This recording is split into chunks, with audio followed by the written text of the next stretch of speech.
अब हम स्टार्ट करें ऑक्सिन फैमिली।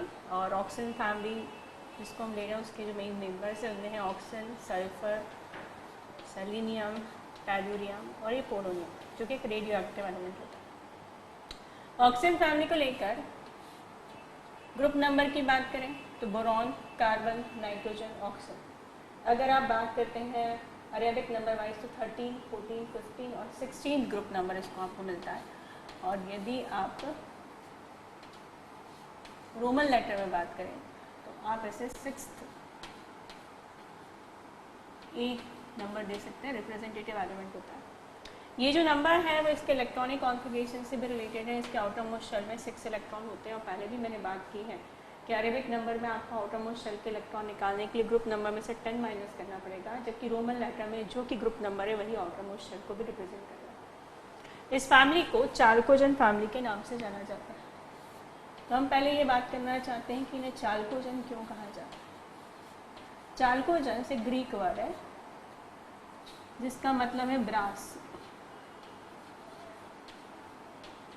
ब्रास कॉपर का एक अलॉय होता है और ये बात देखी जाती है कि सल्फर और इसके कॉन्जिनर्स मतलब उसी के फैमिली मेंबर्स मिलते जुलते, सल्फर और उसके कॉन्जिनर्स अक्सर कॉपर के साथ नेचर में ज़्यादा मिलते हैं और उनके अक्सर साथ में होने की वजह से उन्हें चाल्कोजन्स कहा गया, क्योंकि चाल्कोजन वर्ड कॉपर से रिलेटेड है। इस फैमिली के अबंडेंस को लेकर बात करें तो अगर मैं ऑक्सीजन को लेकर बात करूं तो हम लास्ट लेक्चर में बात कर चुके थे कि silicon is the second most abundant element of the periodic table, this is the first most abundant element of the earth crust.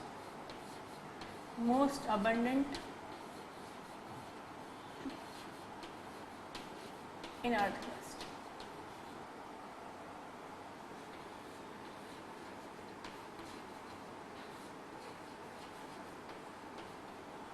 अगर मास वाइज देखा है तो 46.6% बाय मास है इसका, और यदि वॉल्यूम वाइज देखा जाए तो ये 21% बाय वॉल्यूम। सबसे ज़्यादा अर्थ क्रस्ट में पाया जाना एलिमेंट, उसके बाद आता है सिलिकॉन का नंबर। सल्फर की बात करूँ तो सल्फर के परसेंटेज ज़्यादा नहीं है, ये लगभग 0.03 से 0.1% मिलता है। देख रहे हैं काफ़ी कम परसेंटेज है।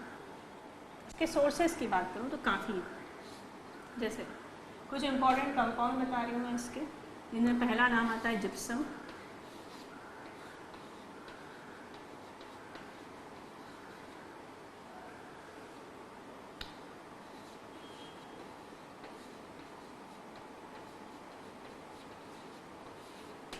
जिप्सम सॉल्ट,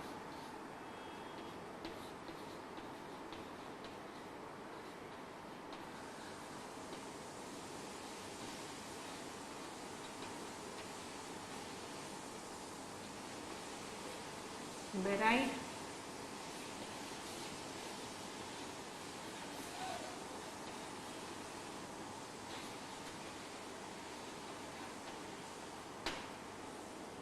सल्फर के अलॉयज बहुत फेमस है like Galina,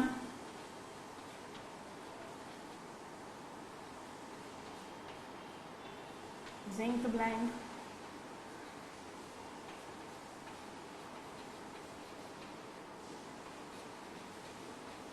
copper पैराइड,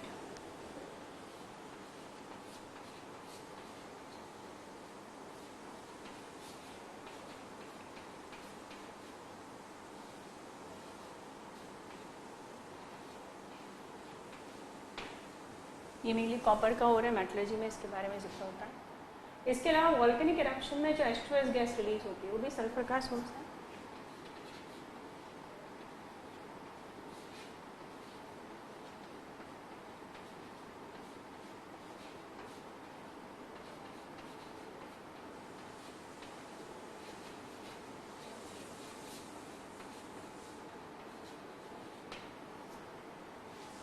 organic compound से बात करें सोर्सेज में तो एग,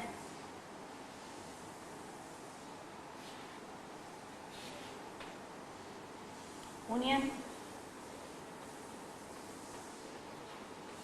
गार्लिक। खैर ऑमलेट में सब कुछ नहीं डलता, और ये आप उसे ऑमलेट के इंग्रेडिएंट मान ले तो मस्टर्ड,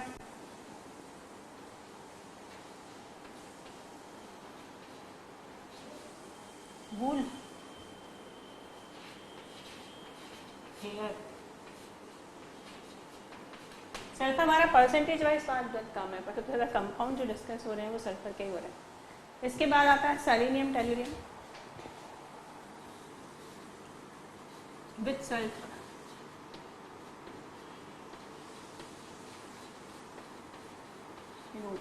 ओर्स में अक्सर ये सल्फर के साथ आता है। पोलोनियम रेडियो एक्टिव एलिमेंट है।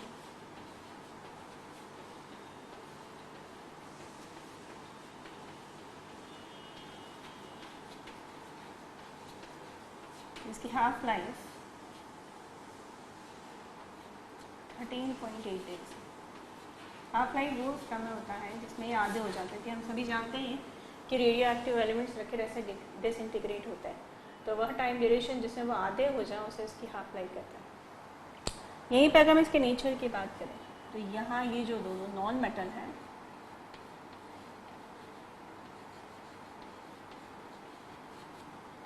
ये दोनों मेटलॉइड हैं,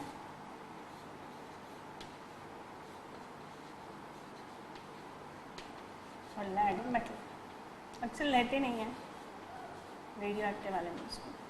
तो इससे पहले वाली जो फैमिली थी उनका ये मेंबर जो था 6th पीरियड का रेडियो एक्टिव नहीं था, ये रेडियो एक्टिव है, तो कंप्लीट कर लिया हमने इसको।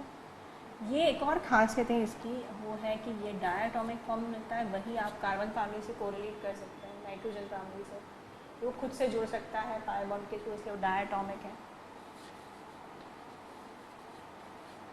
जबकि ये वैसे तो एलोट्रोपिक फॉर्म है इनके बताऊंगी मैं, पर ये अक्सर ऑक्टा एटॉमिक है, मतलब 8 एटम अक्सर जुड़े हुए हैं। तो इससे क्या फ़र्क पड़ेगा, डायटोमिक होने का नहीं गैसियस स्टेट में मिलेगा, क्योंकि मॉलिक्यूलर मास बहुत कम है, 2 ही एटम है, वैसे भी मास कम है, फर्स्ट ही नंबर इस फैमिली का। ऑक्टा एटॉमिक अगर जब 8 आपस में जुड़े होंगे तो ये 8 के जुड़ने से वेट साइज बढ़ेगा, और आप जानते हैं वेट और साइज जो है van der Waal force of attraction को बढ़ाते हैं, और अट्रैक्शन ज़्यादा स्ट्रांग होने से जहाँ वो गैसियस स्टेट में मिलेगा ये आपको सॉलिड स्टेट में मिलेगा। और जैसे मैंने कहा नीचे जाने पर साइज़ बढ़ेगा, वेट बढ़ेगा, तो साइज़ और वेट जो मेल्टिंग पॉइंट बॉइलिंग पॉइंट भी बढ़ाते हैं, तो मेल्टिंग पॉइंट और बॉइलिंग पॉइंट जो डाउन द ग्रुप बढ़ता जाएगा। तो इस फैमिली की एक खासियत याद रखना है कि नीचे जाने पर इनका मेल्टिंग पॉइंट और बॉइलिंग पॉइंट बढ़ता है,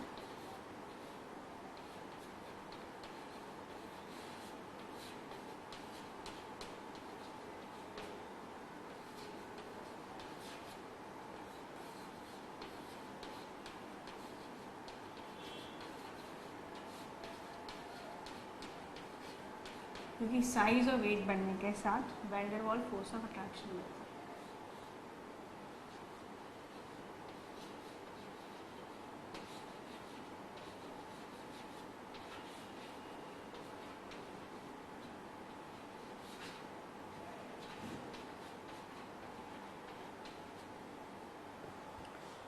साइज़ भी बढ़ती है नीचे जाने पर, क्योंकि जैसे जैसे आप नीचे जाते हैं वैसे वैसे एक्स्ट्रा शेल मिलती जाती है इसको, जो एटॉमिक साइज़ बढ़ाती है। तो बस एक पॉइंट याद रखना है, बाकी डायटोमिक है, ऑक्सीजन डायटोमिक है, बाकी ऑक्टा एटॉमिक है, एटम से 2 से 8 हो रहे हैं। तो अब यहाँ ये बात रखेंगे हम कि oxygen is exceptionally very small.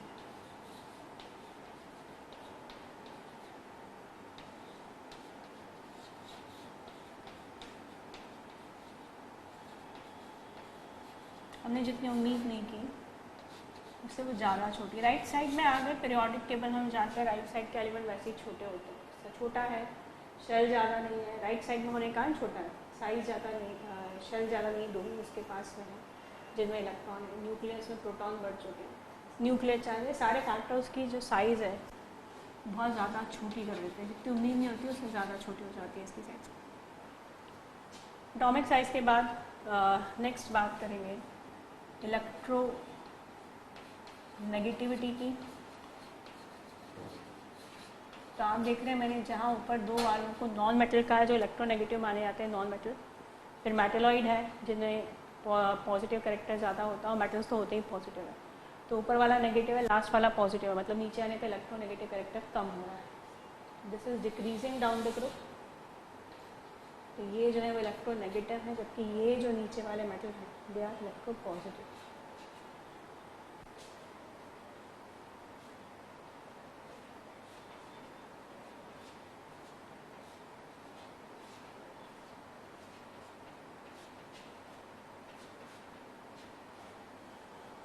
Electronegative के बाद में इलेक्ट्रॉन गेन एंथैल्पी जो होती है उसकी बात करना चाहती हूँ। इलेक्ट्रॉन गेन एंथैल्पी जो होती है वो होती है कि जब ये इलेक्ट्रोनेगेटिव एलिमेंट है और ये इलेक्ट्रॉन अगर एक्सेप्ट कर रहे हैं तो डेफिनेटली एनर्जी रिलीज करेंगे, that is called electron gain enthalpy. और ऑक्सीजन जैसे कि बोल सकते हो कि ऑक्सीजन की खासियत है is second most electronegative element.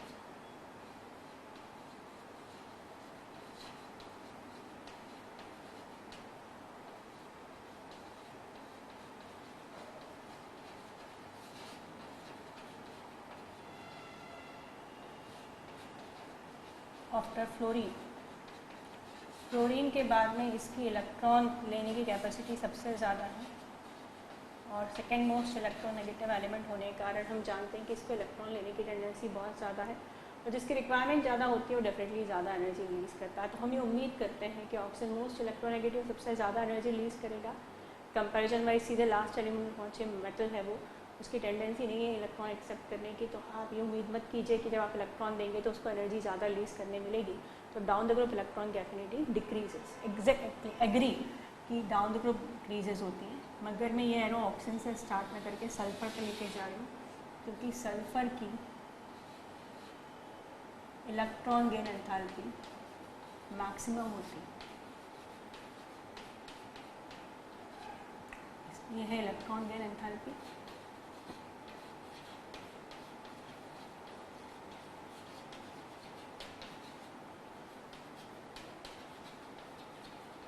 और जो ऑर्डर है इस फैमिली का वो ये है, सल्फर, फिर ऑक्सीजन, फिर नीचे जाने पे कम होती है सेलेनियम, टेल्यूरियम, पोलोनियम। तो ये जो पीछे आया है वो आया है due to absence of vacant d orbital.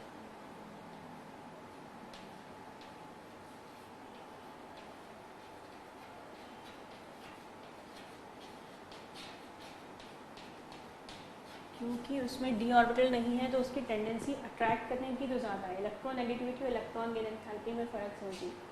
ये जो अक्सर कोवेलेंट कंपाउंड बनाते हैं जिसमें शेयर्ड इलेक्ट्रॉन पेयर को अपनी ओर ही खींच लेते हैं, खींच कर अपनी शेल की ओर लेकर आना है इसको इलेक्ट्रोनेगेटिविटी, और रख लेना और उस पर एनर्जी रिलीज़ करना है इलेक्ट्रॉन गेन एंथैल्पी। तो डेफिनेटली सल्फर के कंपेयर में ऑक्सीजन तेज़ी से अपनी ओर इलेक्ट्रॉन खींचेगा जब इट इज़ मोर इलेक्ट्रोनेगेटिव, मगर ये रखने पे इतनी एनर्जी रिलीज़ नहीं कर पाएगा क्योंकि डी ऑर्बिटल नहीं होने से उसे कहीं पी में एडजस्ट करना पड़ेगा। साइज़ छोटी होने से पहले से मौजूद इलेक्ट्रॉन रिपल्शन क्रिएट करेंगे जिससे एटम के अंदर एनर्जी बढ़ जाएगी और अगर अंदर ज़्यादा एनर्जी तो बाहर ज़्यादा रिलीज़ नहीं हुई है। जबकि सल्फर के पास वैकेंट डी ऑर्बिटल है जिसकी वजह से आसानी से एकोमोडेट कर लेगा और आने वाला इलेक्ट्रॉन बाकियों के साथ इतना रिपल्शन नहीं क्रिएट करेगा जिससे प्रॉपरली एनर्जी रिलीज़ हो पाएगी। तो याद रखिएगा सल्फर के इलेक्ट्रॉन की एंथैल्पी ऑक्सीजन से ज़्यादा होती है। इसके अलावा इसको नाइट्रोजन को और हैलोजन को कंपेयर किया जाता है। हैलोजन की बात हैलोजन फैमिली में होगी, फिर भी एक बार बता दूं आपको, क्लोरीन की सबसे ज़्यादा मानी जाती है, वही वजह है डी ऑर्बिटल का होना, फ्लोरीन की कम हो जाती है मोस्ट इलेक्ट्रोनेगेटिव होने के कारण भी वही स्मॉल साइज़। तो क्लोरीन हो गया, उससे कम फ्लोरीन हो गया, फिर आपने देखा सल्फर, फिर ऑक्सीजन, फिर नाइट्रोजन। इस तरह ये ऑर्डर होता है इलेक्ट्रॉन गेन एंथैल्पी का, जो काफ़ी पूछा जाता है अगर हम सारी फैमिली मेम्बर्स के इलेक्ट्रोनेगेटिव एलिमेंट्स को कंपेयर करके देखें किसकी ज़्यादा होती है और किसकी कम होती है। अब यहाँ पर मैंने आपको सारे पॉइंट्स डिस्कस किए, इसमें मैं यहीं पर इलेक्ट्रॉनिक कॉन्फ़िगरेशन पॉइंट लेते हुए आयोनाइजेशन एनर्जी भी बताना चाहती हूँ। इनका इलेक्ट्रॉनिक कॉन्फ़िगरेशन जैसे कि मैं बता चुकी हूँ कि इनके आउटरमोस्ट शेल में 6 इलेक्ट्रॉन है। ये हो गया NH2 N3 4, NH सब शेल में 2 इलेक्ट्रॉन है, N3 में 4 इलेक्ट्रॉन है। तो अगर मैं इसे कंपेयर करूँ नाइट्रोजन फैमिली के साथ में तो उनका कॉन्फ़िगरेशन है NH2 Np3, जो बता रहे हैं उसके लिए कंपैरिजन इलेक्ट्रॉनिक कॉन्फ़िगरेशन बेसिस पे ही है, इसलिए वो ड्रॉ करना ज़रूरी है। तो अगर आप देखें तो इसका हाफ फील्ड है जो ज़्यादा स्टेबल है और इसका इनकम्प्लीटली फील्ड है जो ज़्यादा स्टेबल नहीं है। आयोनाइजेशन एनर्जी डिपेंड करती है साइज़ पर। तो कार्बन, नाइट्रोजन के कंपेयर में ऑक्सीजन फैमिली की साइज़ छोटी है। तो अगर आप ये फैक्टर लेके चलेंगे साइज़, तो आप कहेंगे क्योंकि ऑक्सीजन की साइज़ नाइट्रोजन से छोटी है, उसके आउटर मोस्ट शेल के इलेक्ट्रॉन न्यूक्लियस के ज़्यादा करीब है, वो ज़्यादा अट्रैक्शन फील कर रहे हैं, तो उस अट्रैक्शन को तोड़ने के लिए ज़्यादा आयोनाइजेशन एनर्जी लगेगी। मगर ऐसा नहीं है। नाइट्रोजन फैमिली की जो आयोनाइजेशन एनर्जी है वो ऑक्सीजन से ज़्यादा है। इसके बावजूद भी कि ये साइज़ में छोटे हैं, वजह है यहाँ पे इलेक्ट्रॉनिक कॉन्फ़िगरेशन मैटर कर रहा है, जिसमें हम पा रहे हैं कि ये ऑलरेडी हाफ फील्ड है, स्टेबल है, तो ये आसानी से इलेक्ट्रॉन दे देगा। जबकि अगर ये इलेक्ट्रॉन दे देगा तो हाफ फील्ड होकर स्टेबल हो जाएगा। तो याद रखिएगा, ऑक्सीजन फैमिली की साइज़ छोटी होने के बावजूद भी साइज जो आयोनाइजेशन एनर्जी को डिसाइड करने वाला एक मेजर फैक्टर होता है, उसको ओवररूल कर रहा है इलेक्ट्रॉनिक कॉन्फ़िगरेशन, जिसकी वजह से नाइट्रोजन जो हाफ फील्ड है, जो स्टेबल है, वो आसानी से इलेक्ट्रॉन नहीं देगा। आपको इसका इलेक्ट्रॉन निकालने के लिए ज़्यादा एनर्जी देनी पड़ेगी, जबकि ऑक्सीजन आसानी से दे देगा क्योंकि ऐसा करते ही वो हाफ फील्ड होकर स्टेबल हो जाएगा। तो इट्स एक्सेप्शनल कैरेक्टर, ध्यान रखिएगा। फिर down the group size matter करेगी। जो जैसे हम बात करते हैं कि नीचे जाने पर जो साइज़ होती है वो बढ़ती जाती है। साइज़ बड़ी होने से जो आउटर मोस्ट शेल का इलेक्ट्रॉन है वो दूर हो जाता है और दूर होने के कारण उसे निकालना आसान होता है। तो डाउन द ग्रुप जो इनकी आयोनाइजेशन एनर्जी कम होती जाएगी। ऑक्सीजन से बड़ा सल्फर, सल्फर से बड़ा सेलेनियम, सेलेनियम से बड़ा टेल्यूरियम, सेलेनियम से बड़ा पोलोनियम। तो साइज़ बड़ी हो रही है, इलेक्ट्रॉन दूर हो रहा है, दूर होने से न्यूक्लियस के साथ अट्रैक्शन में कमी आ रही है, जिसके कारण आसानी से आप इलेक्ट्रॉन निकाल पाएंगे। तो मैं फिर से दोहरा दूँ आपको कि आयोनाइजेशन एनर्जी ऑक्सीजन फैमिली से ज़्यादा नाइट्रोजन की होती है, इसके बावजूद भी कि ऑक्सीजन की साइज़ छोटी है, क्योंकि ऑक्सीजन देगा इलेक्ट्रॉन तो स्टेबल होगा, नाइट्रोजन ऑलरेडी स्टेबल है। यहाँ एक्सेप्शनल कैरेक्टर है, पर डाउन द ग्रुप कोई एक्सेप्शनल कैरेक्टर नहीं है। साइज़ बढ़ेगी, आउटर मोस्ट शेल का डिस्टेंस न्यूक्लियस से बढ़ेगा, जिससे इलेक्ट्रॉन निकालना ज़्यादा आसान हो जाएगा। तो down the group ionization energy जो है वो कम होती जाएगी। तो these are the physical characteristics of the oxygen family.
अब हम बात करें एनॉमलस बिहेवियर ऑफ ऑक्सीजन।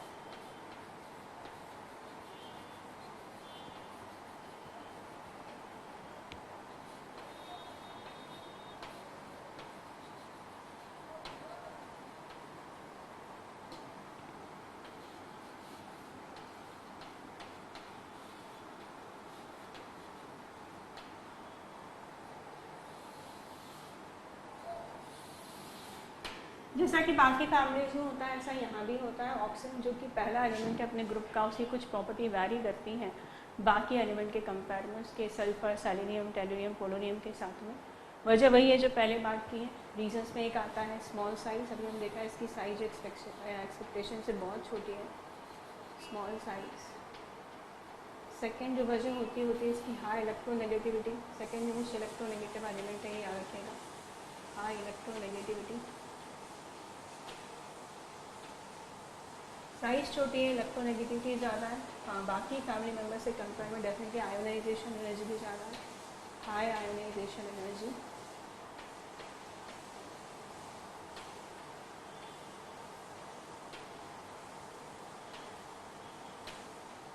और लास्ट पॉइंट जो इस अनॉमलस बिहेवियर के लिए रिस्पॉन्सिबल है, काफ़ी चीज़ें इसलिए नहीं शो कर पाता क्योंकि इसके पास वैकेंट डी ऑर्बिटल नहीं।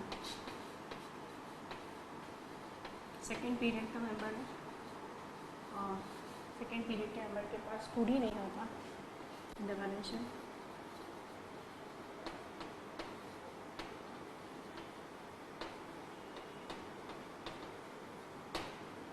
चलिए ऐसे कैरेक्टरिस्टिक्स डिस्कस करते हैं। उसमें स्टार्ट करते हैं पहला एनॉमलस बिहेवियर।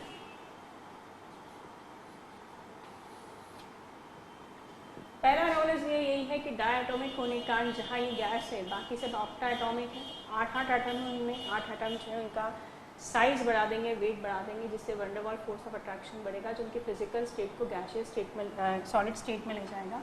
तो oxygen is gas, other members are solid.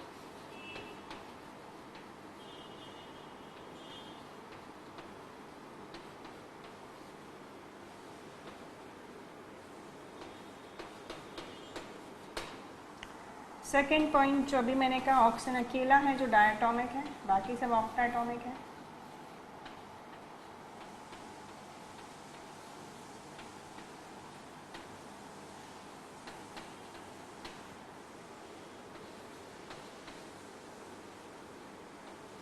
ये वजह है खुद से पाई बॉन्ड बनाने की कैपेसिटी के कारण। ये खुद से पाई बॉन्ड नहीं बना के वैलेंसी सेटिस्फाई नहीं कर पाते, इसलिए एक दूसरे जुड़ के वैलेंसी सेटिस्फाई करते हैं।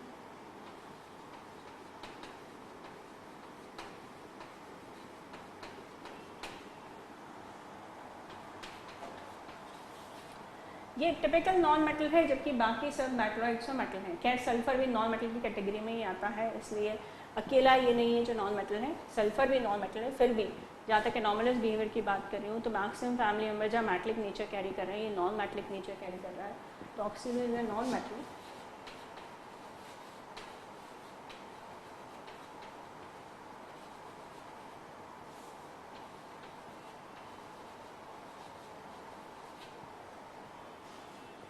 मैं आपको जिक्र कर रहे हैं sulphur is also non metal.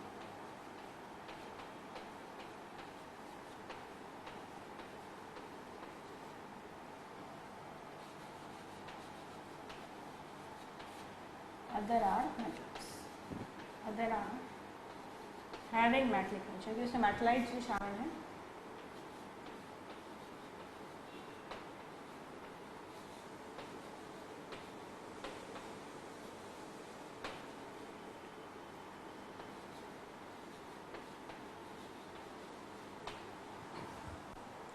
Next point,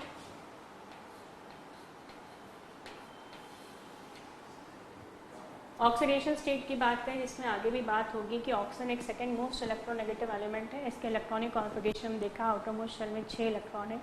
अगर इसे 2 इलेक्ट्रॉन मिल जाए तो इसके पास 8 इलेक्ट्रॉन हो जाएंगे, एक स्टेबल ऑक्टेट कॉन्फ़िगरेशन गेन कर लेगा। और क्योंकि oxygen second most electronegative element है, इसके लिए पॉसिबल भी है ऐसा करना। तो जनरली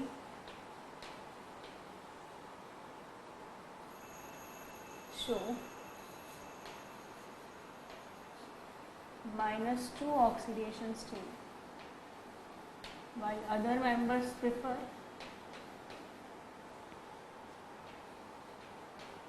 सल्फर भी -2 शो करता है। एग्जाम्पल H2S की बात करूँ तो, मगर अगर बाकी मेंबर की बात करें तो वो +2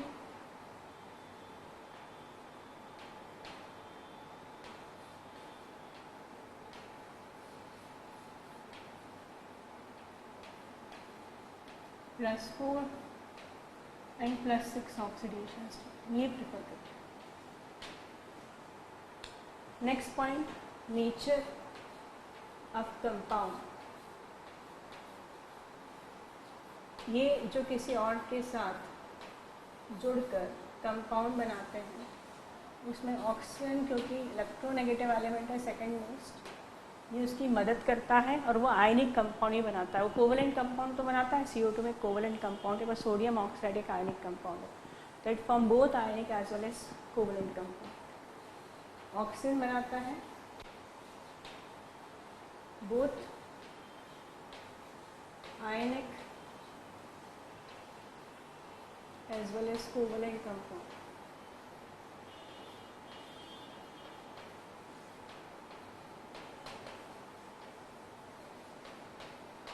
जबकि बाकी मेंबर्स जो हैं दे प्रेफर कोवलेंट कंपाउंड।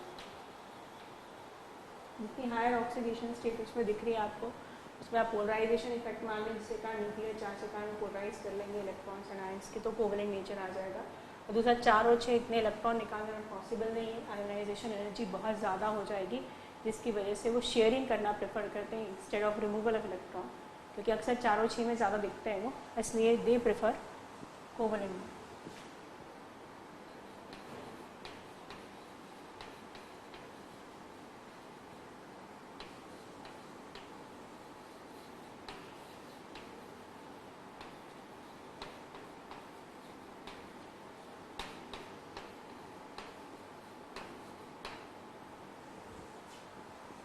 अगला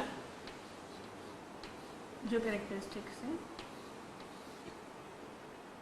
वो है multiplicity of the bond.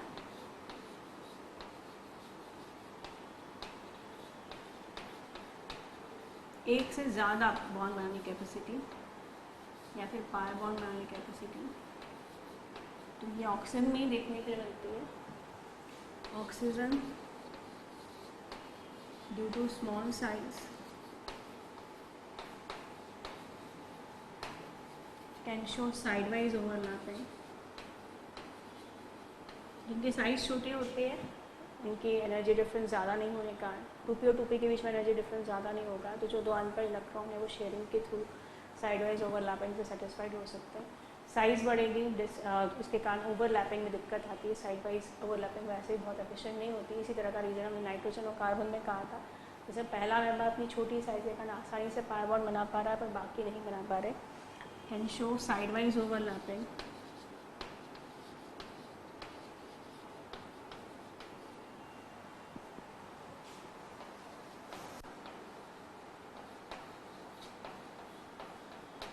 and form pi bond.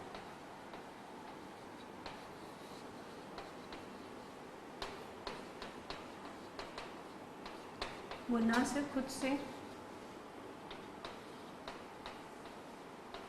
दूसरे एलिमेंट के साथ भी पाई बॉन्ड बनाता हुआ नजर आता है। NO2 का स्ट्रक्चर बना देते हैं।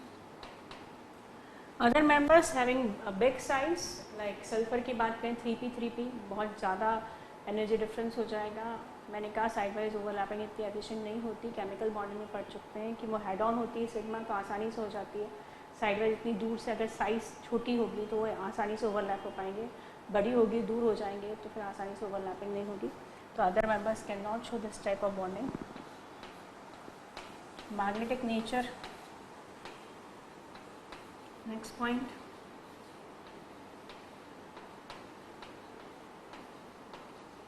तो ऑक्सीजन जो है वो एंटी बॉन्डिंग ऑर्बिटल्स में इलेक्ट्रॉन होने के कारण पैरामैग्नेटिक दिखाता है, कि डायमैग्नेटिक दिखाते हैं। ये चीज़ भी आप केमिकल बॉन्डिंग में देख सकते हैं। Oxygen show paramagnetic behaviour.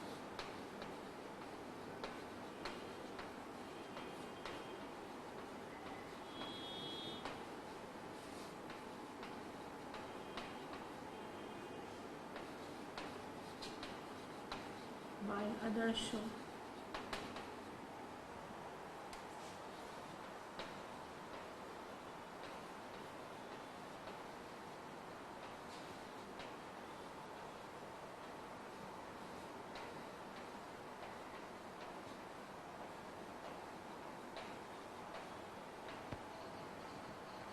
S2 जो है वो दिखाता है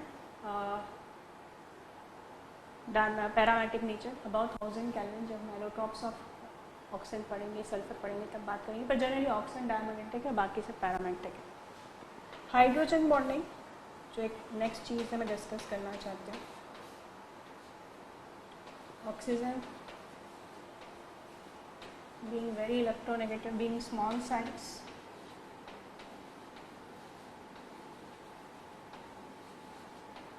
and electronegative nature.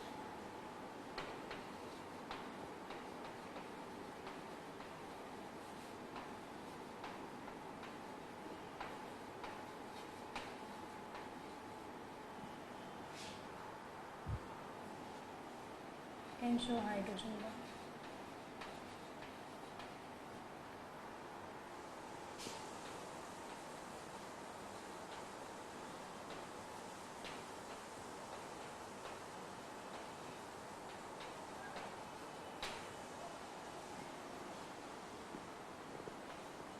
इसके अलावा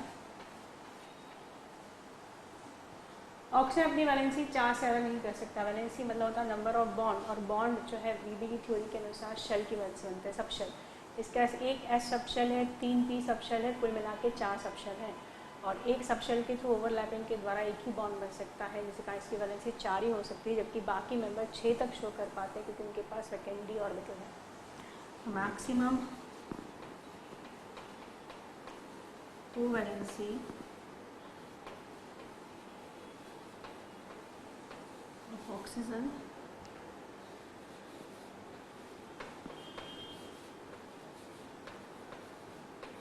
would be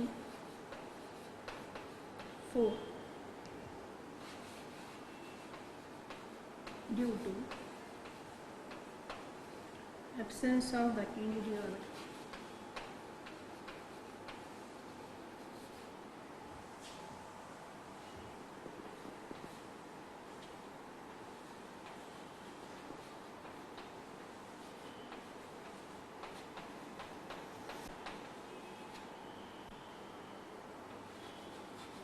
While other member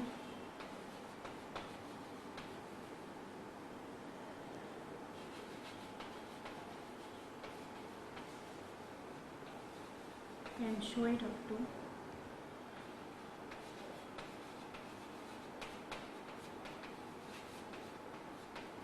6. बाकी मेंबर 6 तक कोवैलेंसी दिखा सकते हैं.